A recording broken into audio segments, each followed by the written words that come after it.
இறையடியார்கள்லாம் தயவு செய்து இதை சற்றே கவனித்து கேட்டால் உங்களுக்கு ஒரு நல்ல செய்தி காத்து கொண்டிருக்கிறது. பாம்பன் சுவாமிகள் தனது திருநேத்திரமான கண்களினால் பார்த்து சொல்லிய மந்திரமானது சகல கோடி நாகதோஷங்களை எல்லாம் போக்குகின்ற நாளைக்கு அரவூர் கார்க்கோடேஸ்வரருடைய ஆலயத்திலே கும்பாபிஷேகம் நடைபெற இருப்பதால் இன்று நாக பிரதிஷ்டை நடைபெற இருக்கின்றது. நாம் எல்லோரும் அதற்கு உரித்தான மந்திரத்தை அவரவர்கள் வீடு இல்லங்களிலிருந்து உட்கார்ந்து கொண்டோ நடந்து கொண்டோ எப்படியாவது 1008 முறை இன்றும் நாளையும் நீங்கள் செய்வீர்களானால் உங்களுக்கு ஒரு யோகம் ஒன்று காத்து கொண்டிருக்கின்றது. முதலில் உங்களை விட்டு பல கோடி எதிரிகள் இருக்கலாம், பல லட்சம், பல பேர், பல ஆயிரம், பல 100, 10, 20 வீட்டிலே, குடும்பத்திலே, வியாபாரத்திலே எங்கேயோ நமக்கு தேவையில்லாத ஒரு சச்சரவுகளை உண்டு பண்ணுவதற்கென்று மறைமுக எதிரி சேர்ந்தே கெடுப்பான். அப்படிப்பட்ட எதிரிகளை விரட்டி அடிக்கின்ற மந்திரத்தை நான் பின்னாடி வாசிக்கின்றேன். நீங்கள் தவறாக இருந்தால் கூட கடவுள் ஏற்றுக்கொள்வார். இந்த கர்நாடக மாநிலத்திலே குக்கி என்கின்ற ஒரு இடத்திலே உள்ள ஒரு சுப்பிரமணியர், பாலசுப்பிரமணியர், இவர் முருகரையே நேரடியாக பார்த்தார். பாம்பன் சுவாமிகள் அவர் சொன்னது எத்தனையோ பகை கடிதல், வேல்மாறல் சக்கரம். அப்படிப்பட்டவர் எதிர்காலத்திலே இந்த சர்ப்பங்களை வதைத்தால் ஒருவர் செய்தாலும் பலருக்கு, எனக்கு ஒன்றும் செய்யாது, ஏதோ ஒருத்தர் தொட்டு விளையாடி அந்த பாம்புகளை வைத்து ஆட சொல்லி படம் எடுத்து மகடி ஊதி இந்த பாம்புகளையே சில இடங்களிலே குழந்தைகளுக்கு பொம்மை போல் வாங்கி கொடுத்து பயமுறுத்தி இது செய்திருந்தால் கூட பெரும் தோஷம்.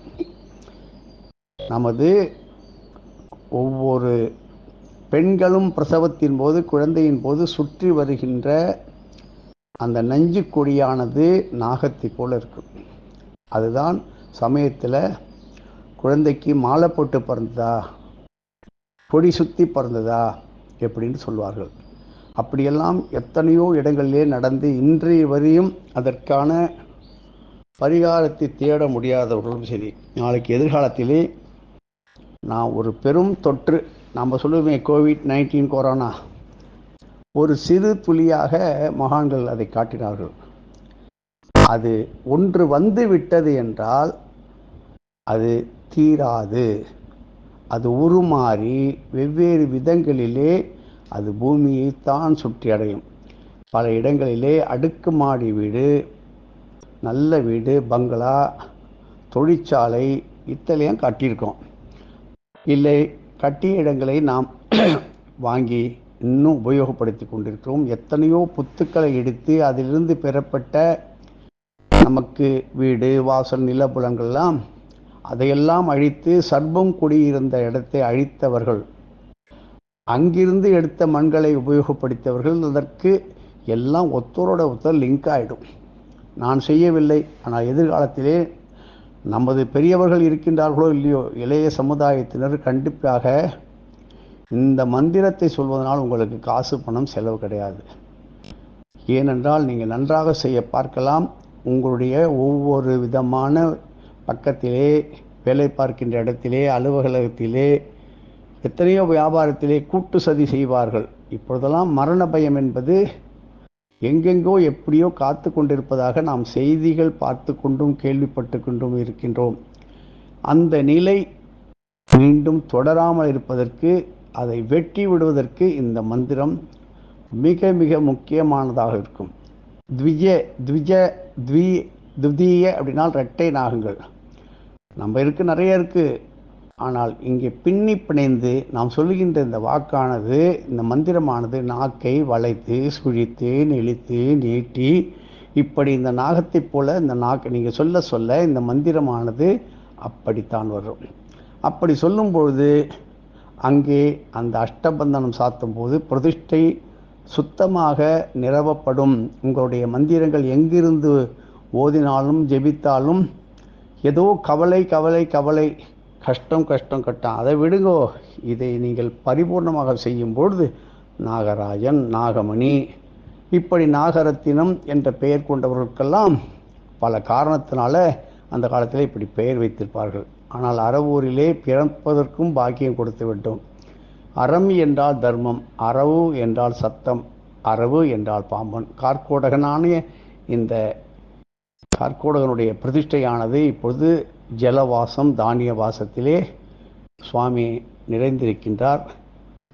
மாலைக்குள் எடுத்து அஷ்டபந்தனம் சாத்துவதற்கு முன்பாக இந்த மந்திரத்தை ஒரு நம்பிக்கையுடன், பிடிவாதத்துடன், ஒரு வைராக்கியத்துடன் செய்கின்ற குடும்பத்திலே இந்த மண்டலாபிஷேகம் முடிவதற்குள் ஒரு பெரிய அதிசயமான முன்னேற்றத்தை காணுவதற்கு இதுக்கு காசு பணம் செலவு கிடையாது சாமி.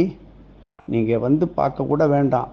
பார்த்தால் புண்ணியம், இல்லை என்றாலும் நீங்கள் சொல்லி ஓதிய மந்திரங்கள் உங்களுடைய நாக்கிலே நிற்கும், நீங்கள் வாக்கிலே நிற்கும். உங்களை கண்டால் சர்ப்பம் எழுந்து உங்களை பணிந்து வணங்கும்.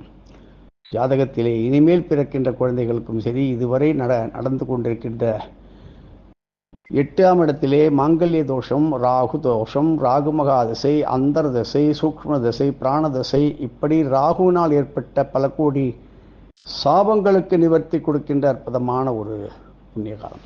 ஆனால் ஒரு பெரும் தொற்று ஒன்று எதிர்காலத்தில் வரும் என்று சித்தர்கள் உரைக்க ஆரம்பித்து விட்டார்கள். அதை நீங்கள் அனுபவிக்கும் போது தெரியணும், அனுபவிக்க வேண்டியதில்லை.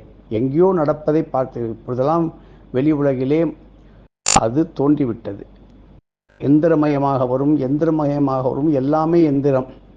இன்றைக்கு அடியேன் பார்த்தேன் ஒரு இடத்துல காணொளி காட்சியிலே இந்தலாலா அப்படின்னு ஒரு பாட்டு, அதுக்கு அந்த பொம்மை ரோபோ அப்படியே தத்துவமாக 2 குழந்தைகள், பெண் குழந்தைகள் போல ஆடுகின்றது.